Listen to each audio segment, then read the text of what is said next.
près de 3000 publications scientifiques publiées par des Camerounais dans le domaine de la physique de 1996 à 2023. Une véritable niche d'information pour des journalistes désireux de promouvoir la recherche scientifique en physique. De ce fait, la Société camerounaise de physique a fait le pas en invitant des journalistes de plusieurs médias camerounais pour venir découvrir quelques résultats saillants de la recherche scientifique en physique. Ce reportage vous permettra d'avoir d'amples éléments.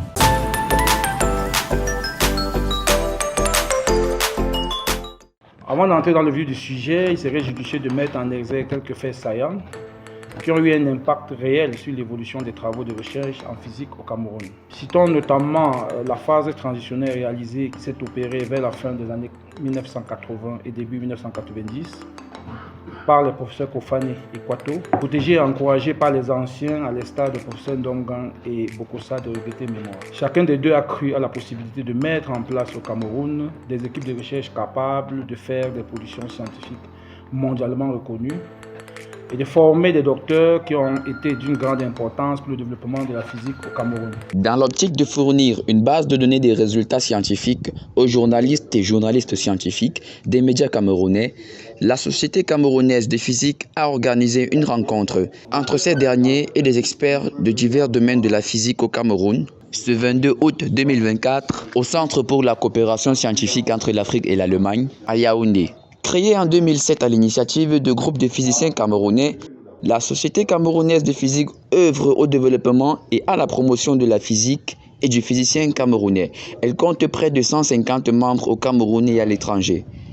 Le but de cette initiative était de présenter de manière basique quelques progrès de la physique au Cameroun, afin que les journalistes et journalistes scientifiques présents y trouvent des informations utiles à vulgariser et promouvoir auprès du public. Ce qu'il faut savoir, c'est que la CPS a aussi un rôle de vulgarisation. On fait de la recherche, maintenant il faut pouvoir mettre les résultats de la recherche aux yeux du public. Et ça, c'est une grosse difficulté dans notre environnement. Regrouper les journalistes n'est pas toujours évident, parce qu'il faut certains moyens pour pouvoir le faire. Et cette fois, on a eu la chance avec nos contacts au niveau de l'American Physical Society, où ils ont pu mettre à notre disposition un peu de moyens. On leur a posé ce problème. Et ils ont mis à notre disposition un peu de moyens pour pouvoir recevoir les journalistes et mettre les journalistes au même niveau d'information sur quelques résultats saillants de la recherche en physique au Cameroun. Plusieurs résultats saillants ont été présentés dans divers champs de la physique atomique, moléculaire et optique quantique, à la radioprotection, en passant par la physique non linéaire, la science des matériaux et la géophysique. La géophysique déjà, qui est une association de deux sciences, à savoir la géoscience et puis la physique, aborde les domaines qui sont la sismologie, qui est l'étude des tremblements de terre et l'étude des ondes émises lors de ces tremblements de terre que nous appelons les ondes sismiques. Et nous avons à ce niveau un aspect sécuritaire qui est dégagé lorsque nous menons des études. Autre résultat saillant pour nous, c'est la représentation des zones potentielles à Kiffer à travers la réalisation d'une carte. Nous avons insisté sur la mesure du radon qu'on a réalisée sur toute l'étendue du territoire national. Le radon, c'est un gaz radioactif naturel donc, qui provient de l'uranium. Et l'uranium, vous savez, on retrouve partout. Mais le problème du radon provenant de l'uranium, c'est un gaz.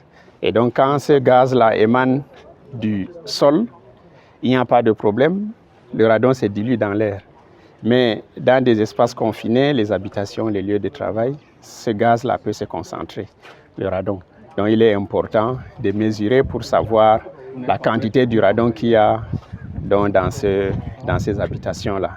Donc, le radon, il induit le cancer de poumon. 3 à 14% des cas de cancer de poumon sont imputables au radon, sachant que la première cause est le tabagisme. Du côté des journalistes, l'on peut noter une certaine satisfaction face à de telles initiatives de rencontres, d'autant plus que les scientifiques sont souvent considérés comme les moins accessibles en matière d'information. C'est une initiative très louable que nous avons accueillie avec beaucoup d'engouement parce qu'elles sont rares. La rencontre nous a tellement satisfaits parce que les échanges ont été francs. On a eu beaucoup de la matière et non seulement on a eu de la matière, mais on pense que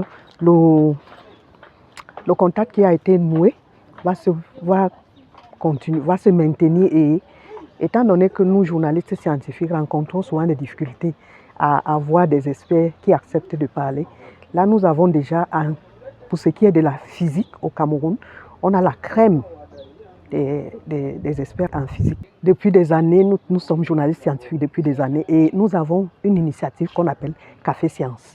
C'est-à-dire qu'on appelle un scientifique et puis on discute avec lui, un peu comme une conférence de presse.